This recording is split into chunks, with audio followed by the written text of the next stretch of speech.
Hi everyone.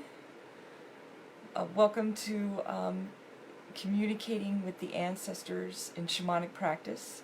My name's Marissa, and I'm really happy to be here at the Witchy School of Wisdom with everyone.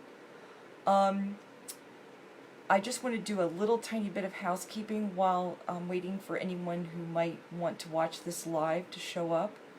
The first thing is that I may not see your comments or questions, and if I don't, I will come along afterwards in the thread and answer any comments or questions that you might have. And secondly, I have some notes that I may be looking down at some, so just wanted to let you know that. So while I'm waiting for anyone who might show up live to watch this, I just want to talk a little bit about what I'm going to be talking about today, and then we'll get right into it. So my name is Marissa Lovett. I am a shamanic practitioner. I've been doing this for about 20 years, and I've been offering shamanic coaching for about 3 years. Hey Kirsten, how are you? And basically, I work with women, mainly, some men, who are either connected to a shamanic tradition, but who are hearing the call of their ancestors and want to follow the traditions of their ancestors as well. Or I work with people who are very strongly connected to their ancestors and are also like trying to follow the traditions of their ancestors. And often these people, their ancestors lost their traditions, so they're trying to recover traditional knowledge from a broken tradition. Hey Karen, how are you? And I have a couple of things that I offer. I do individual coaching sessions. I have a wonderful Patreon that I do with my sister Kirsten called Shamanic Earth Medicine. And I also have a free group called Animistic Earth Medicine, where we talk about things like animism, shamanism, and ancestors, and also nature spirits frequently. And I would love to see any of you who are interested. I would love to see all of you in that group. And I will be putting up links for those things after my talk. Hey Christina, how are you? Good morning. Okay, so it looks like, a couple of people are here. So I'm just going to go ahead and ask my helping spirits to be with us. So if you're in a position where you can kind of close your eyes for a minute, then just do that while I ask for some help.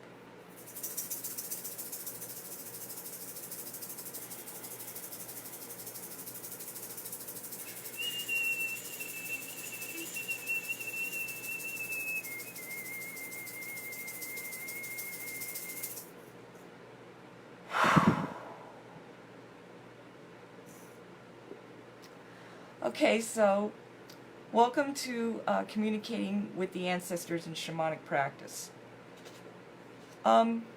Ancestors are a pretty important part of most animistic and shamanic traditions.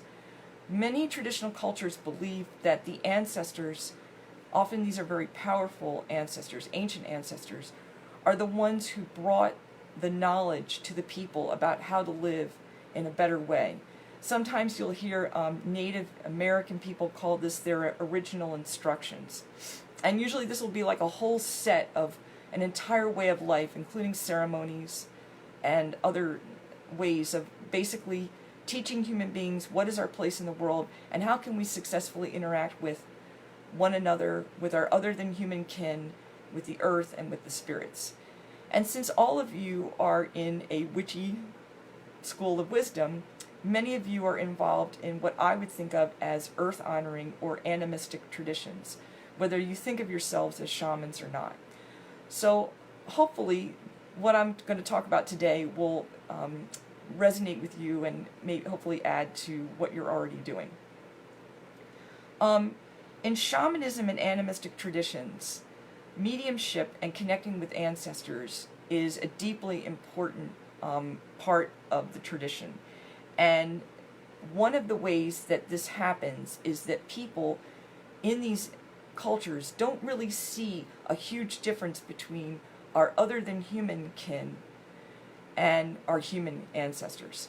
So it's not uncommon for all of our ancestors to have come from traditions where we literally thought that we had ancestors who were not human. They might have been like a tree, or they might have been an animal, or they might have been maybe a place. But it's very common for in traditional cultures for this to happen. So what I would like to do to start out is I'd like to guide you on a very short journey. I'll be rattling and doing a little whistling.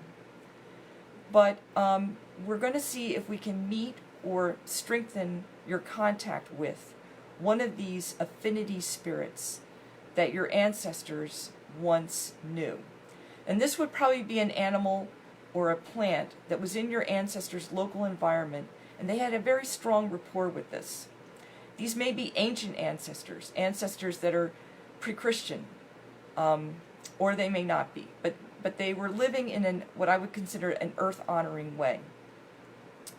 So if you're in a place where you're comfortable right now, where you can actually sit down for a minute, I want you just to close your eyes for a moment and just tune in. Now, if you can't do this right now, then just try this during the replay. So just close your eyes, and I want you to think about each of your 4 grandparents. And I want you to focus on a grandparent that you feel particularly good about, because often this is the line with the most uncomplicated connection to the wise and helpful ancestral helping spirits. And this grandparent and the ancestral helping spirits on this bloodline are going to connect you to a plant or an animal that was deeply meaningful to them and that they considered to be kin. In other words, family, ancient family. So what I'm going to do right now, while you're thinking about that, is I'm going to rattle a little bit and whistle.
So begin to come back into the room. If you want, you can move your hands and legs a little bit. Take a deep breath. And when you're ready, open your eyes. And what I like to do is I just like to rub my hands a little bit, place them over my heart or over my legs, and just feel like, yes, I'm definitely back in the room.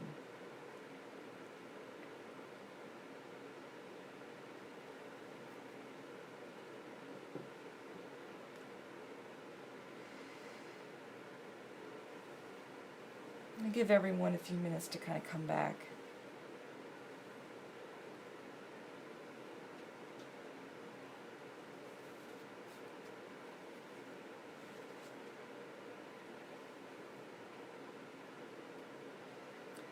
And if you feel comfortable, feel free to, you can, in the comments, write down if you experienced something.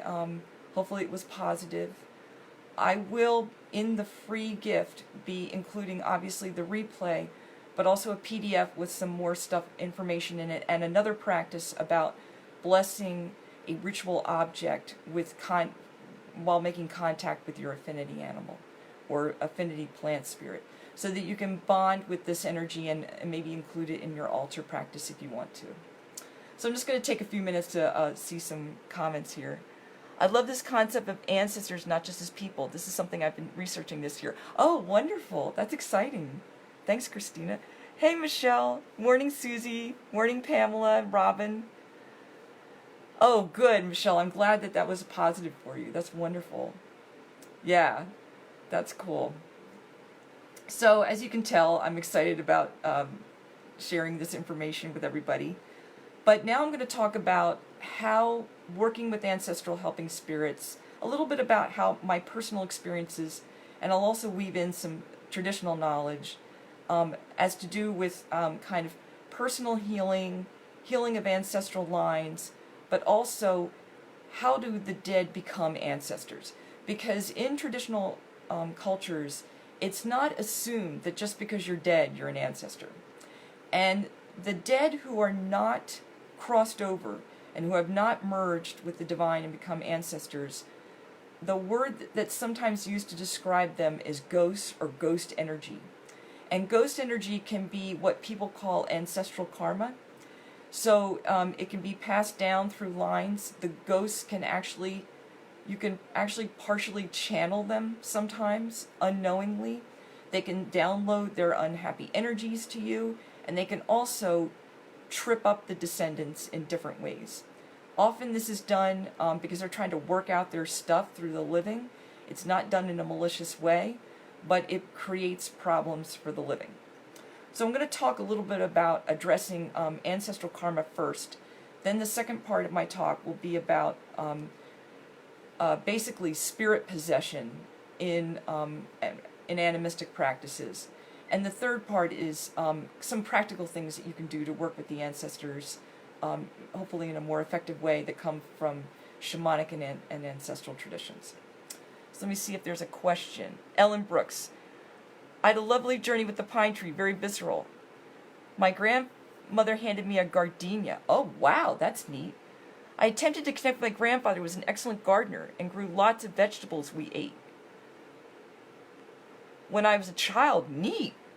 When you say can interfere with the living, is possession part of this? Yes. The possession that happens with ghost energy is more like, when you start sounding like your unhappy relatives or ancestors, there's a little, like that's a low-key version of it. But the ancestors can literally download their heaviness, their depression, their anger, their feelings of not being able to, frustrated.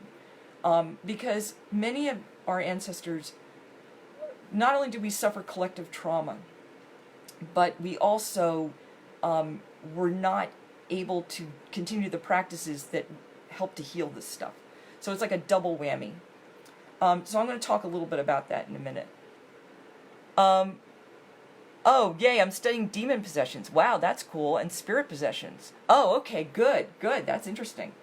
Okay, so what are the ways you can communicate with the ancestors that comes from the shamanic and animistic traditions?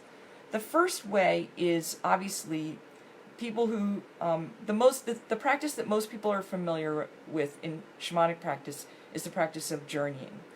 Most of the time with a drum, sometimes with a rattle. I prefer a rattle because my teachers use rattles. So basically, what I was taught was to access the ancestors. I could go to one of two places. I could go to the lower world in the west direction because my teachers used the 4 directions. Or I could access the evolved ancestors who might be with the deities, saints, evolved beings in the upper world. Both of these are acceptable ways, and to be honest, there are some traditions where you only go into the lower world, or there are some traditions where you only go to the upper world. So I don't want to get too hung up on where, but this is just how I was taught, was to go into the West in the lower world. And while we were there, we were working on ancestral karma. And we were taught to do certain practices, like to journey and watch certain things that had happened. And we made objects and burned them in fire ceremonies. And this was sort of a way of communicating with the ancestors and beginning to clear out those lines so that we weren't continuously being tripped up by the ancestors. So one way to communicate with the ancestors is to journey. And I'll give you a short story of how I met my first ancestral helping spirit.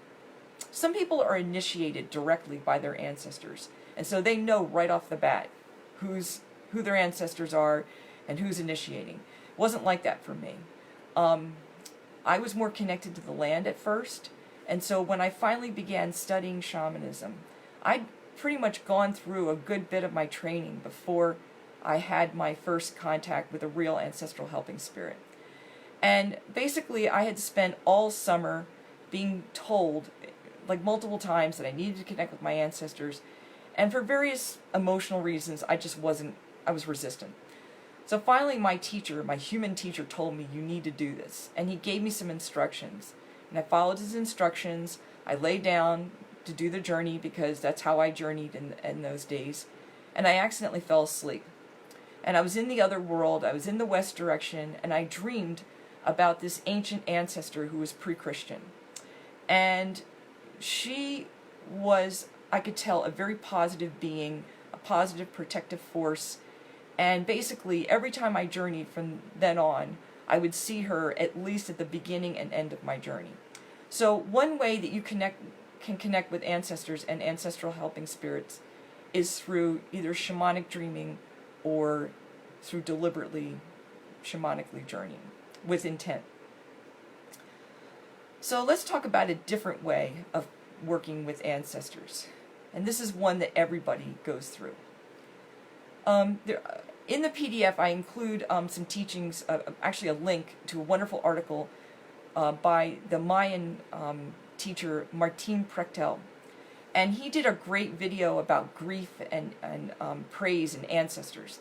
And basically, his teaching is that it's grief, it's our sincere grief, it's our sincere praising the people that we've lost, and how much they meant to us, and saying this out loud and feeling it and showing it, that makes like an energetic cocoon for them so that they can cross over into the other world and become ancestors. So this is a teaching that basically suggests that every person on earth plays a role in helping their ancestors to cross over, whether we realize it or not. And I've experienced this a couple times, most recently with one of my first shamanic teachers who passed on. And I was deliberately trying to dedicate the times when I felt grief, when I was really missing him, when I was remembering all the good things he did for me. I was trying to dedicate that to whatever energy was trying to propel him into the ancestors. So this is just a really simple practice that you can do. You can also do it at your altar if you want. But it does help, and it does have some grounding in traditional work. Hi Anna, how you doing? Is the lower world associated with West because that's where the sun sets? Well, the West is associated with ancestors in many traditions because that's where the sun sets. Yes, there is a lot of solar and sometimes even star energies, like circumpolar star energies can be connected to which directions cultures face to do certain things. So yes, absolutely, that's a great point. Also, I had another sort of deliberate experience in trying to help cross over an ancestor when a relative died.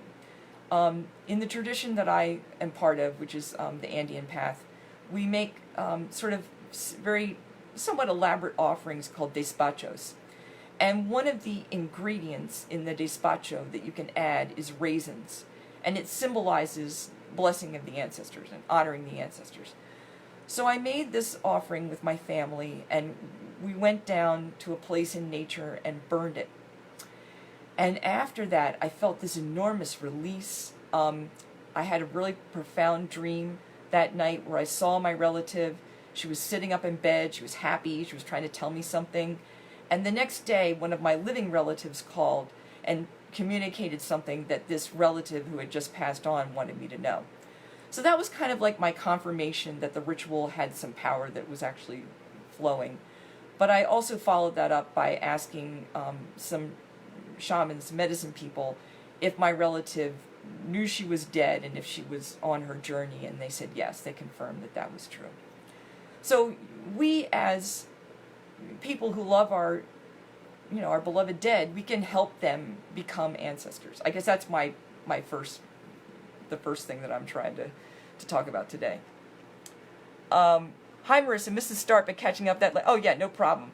Does our grief and memories kind of feed them? Yes, it does. I know a lot of people think that the grief keeps them close, but if we really express it, it actually helps send them on their way. Because they need the living backing them up a little bit. Because this is the beginning of an ongoing relationship that we're going to be having with our ancestors for the entire time that we're on the earth. That's eventually going to also be a relationship that we have with our descendants. That's another thing that I'm not going to talk as much about today, but really it's that contact we have as the point between the ancestors and the descendants that really helps to keep us living our purpose, and at least in animistic traditions, in earth honoring traditions, that's a pretty common theme. So I'm just going to take a breath and make sure that I'm caught up here. Oh, great, good. I'm glad that answered your question.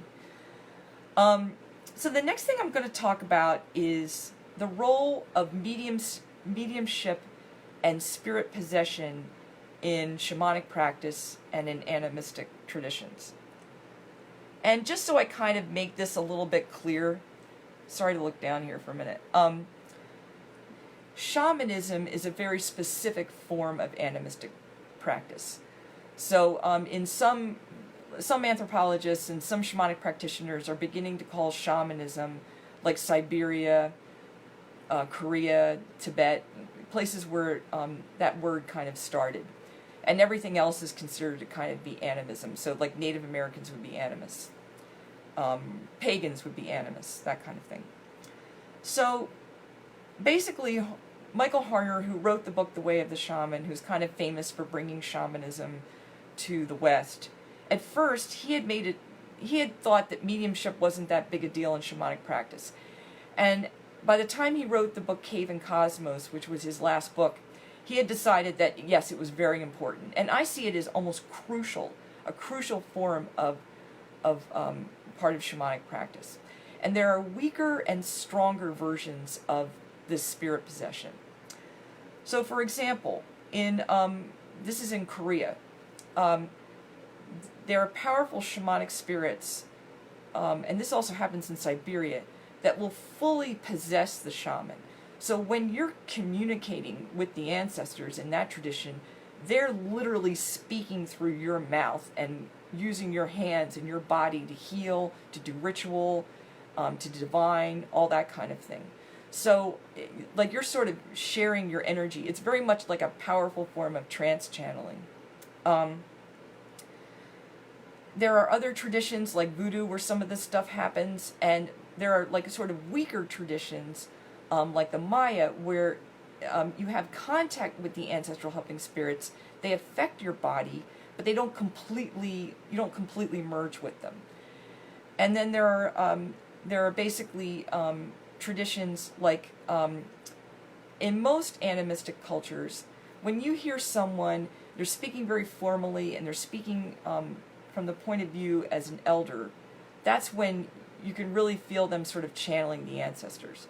So there's a little bit of this sort of happening the entire time, is what I'm trying to say. but it's done deliberately in animistic cultures. So, what are the symptoms or the signals that you might be experiencing some of this? Well, in some traditions, when you're about to sort of go into spirit possession, you may start out with trembling, like your hands may tremble or your arms, because the ancestors bring this powerful energy. Like it's just a very intensely, like it's like somebody turned the dial up several notches in your energy. So this happens. I saw there was a Filipino video where there was one of the Filipino traditions where the man could feel his ancestors coming. He was about ready to go into spirit possession, and you could tell like his hands and legs were shaking. In the Mayan traditions, there's something called blood lightning, where if you tell them one of your dreams, they will hear or feel the ancestors sending them hot and cold sensations on one side of their body or another body, and that's the way they know if you're talking about your mother's side of the family or your father's side of the family. There's like a whole like divination thing that's happening about these physical sensations and where they're happening in the body that are messages from the ancestors. So there's a way of the ancestors communicating that literally is them working with the body and the sensations of the body and this spirit possession. Oh, okay, good. The other thing that can happen is if you have a full spirit possession, where they literally come in through your body. Some of the people who do this kind of work say and mediums sometimes, like deep trance channels, sometimes say the same thing, is that they sort of feel like they're someplace else the whole time when this is happening. I used to do a little bit of trance channeling, and I remember feeling like I would think that I was facing this way, but I was really facing this way. So I sort of got turned around when it was happening. So these are like really common experiences that people have. Another experience, this is some voodoo people experience, this is a feeling of feeling very heavy, and then all of a sudden they feel very light and energized when the spirit possession happens. So I just want to give you like a little, I've been kind of telling you about traditions, but I'm just going to give you a little experience of what it's like outside of a tradition for myself. I've been studying, trying to do ancestral healing on myself with Dr. Daniel Four, and as part of that healing work, you can channel your ancestral helping spirits once the line gets healed and send blessings to the descendants. And when you start to do this, you start to sort of embody the ancestors a little bit. And when you do, the energy, it's almost like a feeling of like buzzing, like every part of my body is buzzing. It's a very powerful experience. So those are like a couple of signals that you may find that may tip you off that you're connecting with a spirit possession, ancestral situation that's a little bit more connected to some of the traditions. I have naturally done the different sides for maternal, paternal during mediumship. Interesting to know. Sorry about that. I'm having trouble seeing the rest of this. Transspiritual phenomenon. Yes, absolutely. For the Maya traditions, Barbara Tedlock writes about this, and she wrote an interesting description of this in a book called The Woman in the Shaman's Body, because those were her teachers, and so she talks about like what it was like for her and her husband to study with them, and as part of their training, their dreams were often interpreted by their teachers. And yeah, she does describe that happening. That's really cool that you have that. That's really cool. Yes, okay, good. Hey, Pamela. Okay, so the next thing I want to talk about is I want to spend a little bit of time talking about working with the ancestors and the helping spirits associated with the ancestors for specific outcomes. I'm going to talk a little bit about altars. Then I'm going to talk about the ancient ancestral helping spirits, the pre-Christian ones, or the powerful ones that are sort of shamanic. And then finally I want to talk about other than human ancestors and land spirits. So the first thing I want to talk about is ancestral altars as it relates to in animistic practices. Now, what I do is a little bit unusual because I am working on healing my ancestors, my ancestor lines, and there's a lot of heavy energy on those lines. So I do not put family photos on my altar. What I do is I put objects, everyday objects that were meaningful to my ancestors on my altar. And this is actually a tradition that's cross-cultural. For example, there was a grave in Roman Britain from around the time of the Iron Age Celts, and they found that there was an altar there, and the altar, while clearly was done in the Roman period, had this really ancient sword from the Bronze Age buried underneath the altar. So the people had taken this really old sword and put it underneath their altar as a representation of the ancestors. And what's really interesting is that the Maya do the same thing. They'll take, there's a tradition of taking like pre-Columbian pottery and putting it underneath the altar as a representation of the ancestors, even though this pottery was just everyday pottery. I also believe that working with the runes, which is just the ordinary everyday writing of my Germanic ancestors, is like a way of connecting with them because it was part of their everyday life. So there's an idea that everyday items can be turned into ritual items because they were handled or used or worked with by the ancestors. There's also another idea that Daniel 4 teaches, that you might want to not keep your ancestor altar in your bedroom. I personally do keep mine in my bedroom, and I haven't had a problem, but for some people, there's some benefit in doing that.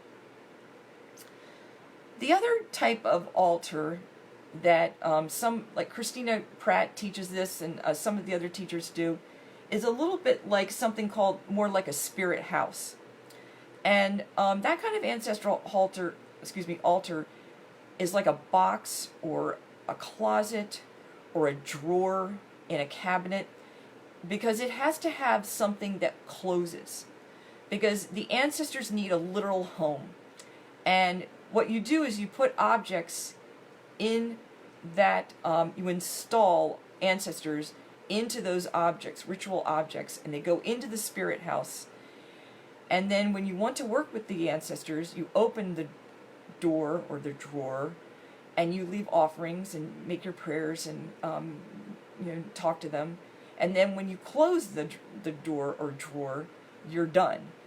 Well, the value in this is that sometimes when people work with these powerful ancient ancestral helping spirits, it's very easy to go into trance. And so what they're trying to do is have in trance states in shamanism, it's very important to be able to get out of the trance state and be back in ordinary reality, and then to deliberately go into the trance state when you want to. And there's something about closing that drawer that helps me, because I was having a little problem with I was having a little too much contact with the ancestral helping spirits before I did that. So I personally found that to be beneficial. I'm just offering that because it is from animistic traditions, in case that resonates with any of you. Cool. I have been wondering what to do with a closet space in a bedroom, my dad's. Oh, well, that's interesting. Yeah. Closet is a great way to do it. Other people get special furniture. I have like a low table that has a drawer in it, and so the table is my altar for things that I can put like my regular altar, and then the ritual objects for my ancestors are installed into the spirit house part, which is inside the drawer. So the next thing I want to talk about is these ancestral helping spirits, the ancient ones. They're often connected to ritual objects. So, for example, in the shamanic traditions, it's not uncommon for the ancestral helping spirits to either live in or to bless a ritual clothing that is worn when doing shamanic work, the drum. There's other deliberate ritual objects that are made that need to be fed, that are connected to the ancestors. So this is a really common idea that's done in many different traditions. In my case, the ancestor that I was talking about earlier, once you get in contact with them, sometimes they start communicating to you ways that they want to work together with you. And so my ancestor, this was part of my healing process when I was studying with Dr. Ford, they wanted me to knit a bag. And so this is the bag. And then, I don't know if you can see this, but this is a stitch that is related to, it's one of the earliest ways that people made clothing. It's a stitch for making nets. And I used that to make the handle of the bag. And so this bag contains objects that from the environment where my ancestors lived, or that remind me of the environment where my ancestors lived. And I bring this bag out. It was blessed by my ancestor. I bring it out when I do ritual work, when I work with clients, when I do psychic readings. Anytime I need just some extra help from my ancestors, I bring this out. So this is like a very easy way that you can work with the ancestors to bring in a force that is not ghost energy. Because the ghost energy can be very compelling. So sometimes you need something that's more powerful to come in and wall off that ghost energy. And these ritual objects can help with that.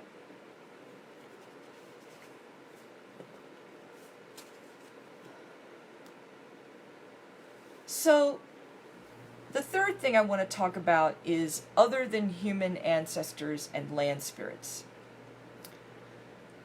So the journey that we did in the beginning, where you met a plant spirit or an animal,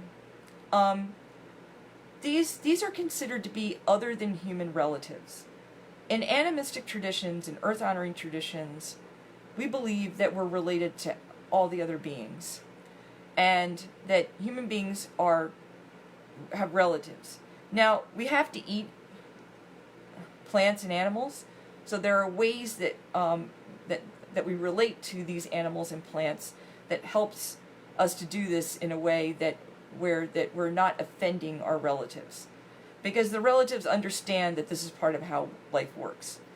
But there are also special, important, powerful, and other than human ancestors who may have watched over our families, our ancient families. Sometimes, besides the journey, a way that you can find out who these ancestors are is to pay attention to if your family's last name has a coat of arms. Sometimes there will be an animal or a plant on it. Sometimes the name itself will have something to do with an animal. It's very common for that to happen. And these can be like little subtle cues that these animals are connected to you. So for example, my father's last name is connected to the wolf, and I have dreamed about the wolf at times that were sort of significant. One of my family last names is connected to the horse, and one of the coat of arms that my family last names have is a pine tree. And pine trees are very special to me. I leave offerings there, and they're a big part of my shamanic journey. So these are just like kind of little subtle ways that you can work with these affinity animals. If and when you decide to really engage with them, they will show up at important, powerful times. When I was getting ready to begin working on healing one of my ancestral bloodlines, I actually saw the animal, the affinity animal that I relate to those, to that bloodline, like in the wild before I started the work. So that was kind of like a nice sort of synchronistic message that, yes, the ancestors are there. And if you're interested in working with your affinity plant or animal in a more specific way, the free gift has a separate video which just guides you through a quick kind of journey or a slightly different practice to basically empower an object to carry the energy or the resonance of your affinity animal or plant. And that way you can start to really bond with it, and you can take it with you when you do your ritual work, and you can start to kind of get more of an energetic rapport with it, which in animistic practice and shamanism is a huge part of the work that you do as a practitioner is just making the relationships with your helping spirits so that when you need them, they're there. And they're able to be powerful and do the work and protect you and protect the other person. So the other thing I want to talk about ancestral helping spirits is land spirits. Land spirits are kind of like a special category of ancestral helping spirit. It's basically an ancestor, usually a very evolved ancestor, who has returned to basically be in the world of the living and to bond with a place in nature. So it's like a nature spirit and an ancestor are cooperating and cohabitating. Many holy mountains are like this. Holy places in general often are like this. But this can happen like with rivers or trees or all kinds of things like that. So I wanted to give an example about how this might be done in a conscious way in an animistic culture. And I'll go back to the Andean cultures again with the Q'ero to give my example. So there was a famous Q'ero medicine person, the Q'ero called them Pacos, and he was older and he knew he was going to die, and he said, when I die, I'm going to go to, and he named the name of the mountain, because the Q'ero live in the mountains. And so after he died, the people started noticing, the holy people, the medicine people started noticing that miracles were happening when they connected with this mountain spirit. And it was kind of like the way the Catholics test to see if a saint is capable of creating miracles. It's different, but it's the same idea. So basically, they did determine that this mountain was now what they call an Apu, or a mountain spirit. And when the mountain spirits come, there's a special type of Paco named an Alto Misayok who channels these mountain spirits. And they speak through his voice, or her voice. But at the same time, because it's kind of like a seance situation, people can hear the sound of wings flying around the room, because these mountain spirits show up in a tangible way that everyone can see. Or maybe not see, but at least hear. So this is sort of what how it works a little bit with a land spirit. Also, there are often altars on these mountains that people go to. They make ritual offerings there. Also, they may actually take like a stone or something from there to use as a ritual object, or they may do healings there for people. So this is where like an ancestor has merged with a piece of the land. Now, this can happen for us too, as like ordinary people who are maybe not working within a tradition. And, oh, by the way, land spirits, I think, are completely cross-cultural. It's pretty obvious that the Germanic and Eastern European people had them. Obviously, the Siberians have them. It's pretty, I think, to me, it's pretty obvious that the Celtic people had them. So I think you would have a hard time finding a culture that didn't believe in some version of land spirits. And often, the places that we find really powerful and sacred often have an ancestor. Now, these ancestors, if you live on land that isn't the land that your ancestors lived on, these ancestors may be not of your blood. So you may want to leave offerings there to honor them. But I have found that doing this is powerful and helpful, and consistently helpful. So that I think there's value in doing it, and I can understand why it's such an important part of shamanic practice and animistic practice. But I want to talk a little bit about how we, who may not have a tradition or may have a broken tradition, can also do this. Your ancestral helping spirit, when you have one, or if you know you have one, may decide to work with you through a place in nature. Now, this would be like if, like for example, my ancestors like to work with trees. So there are trees in my neighborhood that my ancestors, like when I go there, my ancestors are there, and I leave offerings to them, and they're there along with the tree spirit. Now, the tree is allowing this to happen, and not every tree wants to do this, so it's like a collaboration between the nature spirit and the ancestors. But it's very profound, and over time, as you make offerings to these places, the strength of that energy increases dramatically. It also helps to bond and to send healing to the land in that area.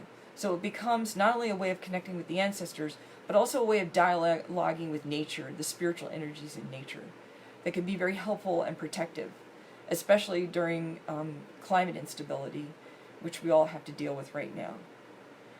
And the other thing I wanted to bring up is that I keep talking about ancestral helping spirits. In the free gift, I do give a link at the end. There's like 3 resources at the end of the PDF.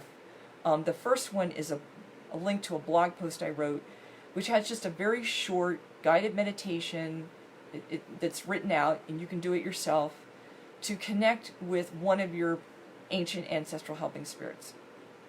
The thing that you want to keep in mind with the ancestral helping spirits is that they have to be radiant.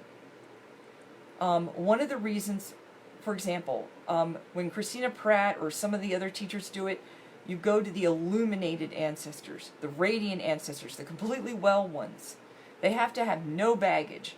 They're not trying to work out their problems with you. They're not trying to get you to fix the family. I mean, they may do things like that, but they're not anything that's out of integrity for you. They want to serve you, and they want to help you to live your purpose and to have integrity, and to obviously bless the family, but not to go outside your boundaries. So it's very important that if you do this journey, that this being be radiant. But other than that, it's very successful. I've done this with a couple of people, and it worked out for them. So I hope that if you don't have contact with an ancient ancestral helping spirit, you can make one with this PDF. If you don't feel comfortable with doing that, working with an affinity animal or plant is very powerful and does some of the same things. Because our ancestors were connected to these things, and they didn't see a huge difference between us and animals and plants that we as Westerners are socialized to do. So, how do you know which ancestors are the radiant ones? Okay, well, in the meditation that I give you, the ancestor comes to you as a being of light. So I would say at that moment, just tune in. It also helps to go into the meditation with one of your helping spirits that you trust the most, and just feel that being and say, does that being feel like it's filled with light? And also, you'll know, because when you're in contact with the ghost energy, they not only do you feel weird, you don't feel centered, you don't feel empowered, but they're always trying to get you to do stuff. And it's stuff that doesn't feel quite right, like you're trying to work something out for them. It's kind of like whatever they messed up on in life, they're trying to get you to fix. It's understandable. They want to be healed, but they're not going about it the right way. The way for them to be healed is for the ancestors, the healed ones, to heal them. And when they get crossed over, then they can be a conduit for this power, and they can be incredibly helpful. But until then, they're kind of like misguided, and they're kind of making trouble. So at least this has been my experience. So I would use whatever your strongest psychic sense is. Mine is I'm a feeler. So if something feels wrong, I don't do it. Now the other thing I do is I do vet everything through one of my helping spirits that I trust the most. And there have been times when one of my ancestral helping spirits has felt a little scary to me, and I've asked my helping spirit that I trust, and that helping spirit is like, this person is okay. And that's because sometimes I have a slight, they're very powerful, and I have a little bit of they're so powerful. So maybe it's a little bit of overawe or something like that. So yeah, I mean, that can be an issue as well. So I would definitely go into it with one of your trusted helping spirits a guardian animal spirit, a saint, whoever you trust, go in with that person, vet it through them. So that's what I would do. But you'll feel it. You'll feel the difference because it's profound, at least for me. This workshop has been so enlightening. I'm glad you liked it. Thank you for watching. Okay, got it. I thought that might be how. I wonder if ancestors have been waiting around for a descendant to reach out to them. Yes. Yes, they have. And it's not, if you're the one person in your family who's doing this, it can feel kind of like all of a sudden they show up and they're like, wow, here's all this stuff we want you to know. And it's okay. Like, you can talk to the ancestors and you can say, hey, slow down here, or yes, keep it coming, because you're human and you've got to integrate all this stuff. And, and for some of us, it's been 1,500 years since we did this stuff. Others of us, it hasn't been that long, maybe 100 years, or, maybe we never lost it. But for some of us, we haven't been doing this for a long time. So yeah, definitely. I think I'm the one person, hey, take your turn. Yeah, exactly. That's so true. So, before I tell you a little bit more about the free gift, I just want to see if there's any questions or comments that I haven't seen, that I haven't gotten to. I definitely will in the I'll definitely in the after the webinar come back and check.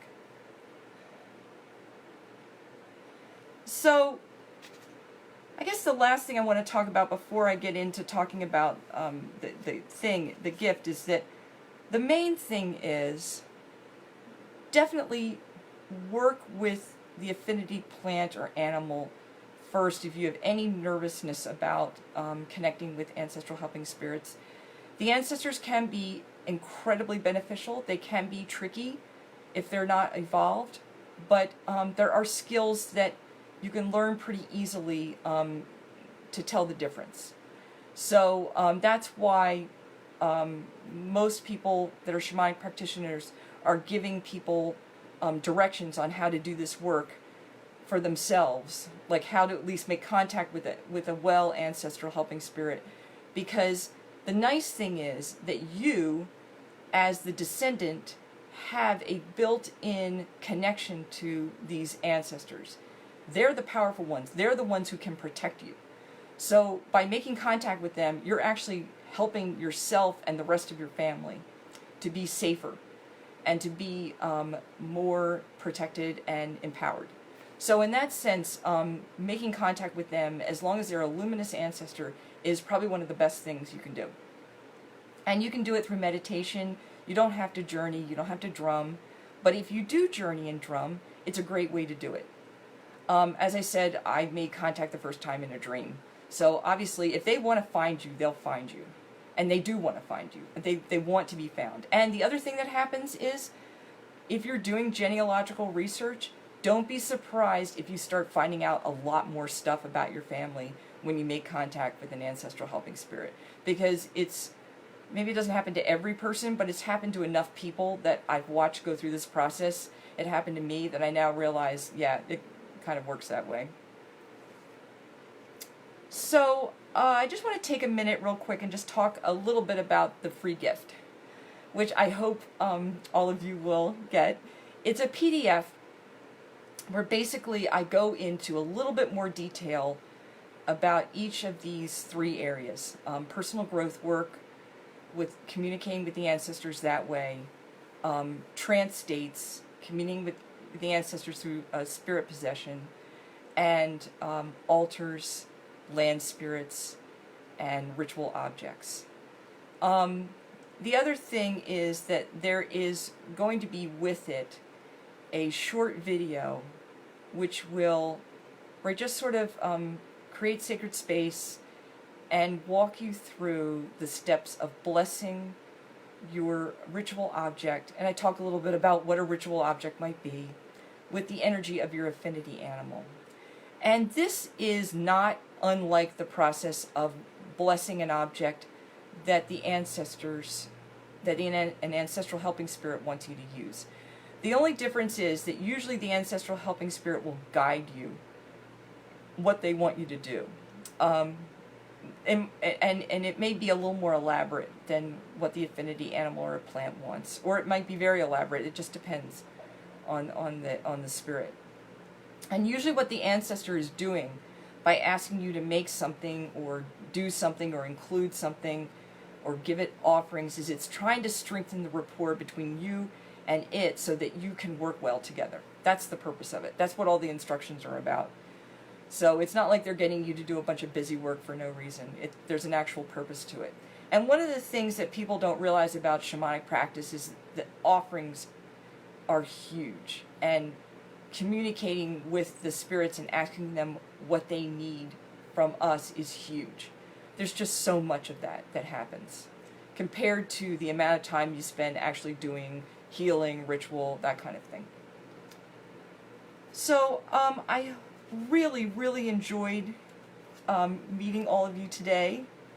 I'm going to let me just see if there's any more questions. I have a whole property to investigate. The last 4 people who lived there have passed over. Only one was my blood relative. Oh, what did I do? Ha ha ha! Okay, well, hold on for a minute.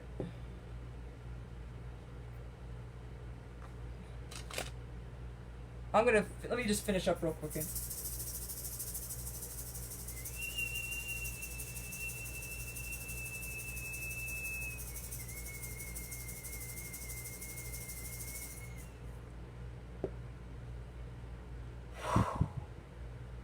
So I apologize for the technical problems, but thank you all for coming. Bless you so much. Bless all of you, and look forward to seeing you in the group.